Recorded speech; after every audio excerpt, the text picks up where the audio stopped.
ইদানিং তেমন কারো সাথেই আর কথা বলতে ইচ্ছে করে না। একদম ইচ্ছে করে না কাউকে ফোন করে কয়েক মিনিট কথা বলি। অবাক হয়ে যাই, কেউ কল করলেও কল ব্যাক করতে মনে থাকে না। মেসেজের রিপ্লাই দিতেও ভালো লাগে না। যাদের সঙ্গে কথা না বললে চলেই না, তাদের সঙ্গেও দু একটা কথা বললেও সব কিছু নিয়ে কথা বলতে ভালো লাগে না।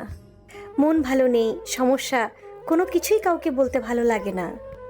এসব কিছুর জন্য আমি দুঃখিত। এখন শুধু ভালো লাগে সারাদিন নিজের মতো করে থাকতে।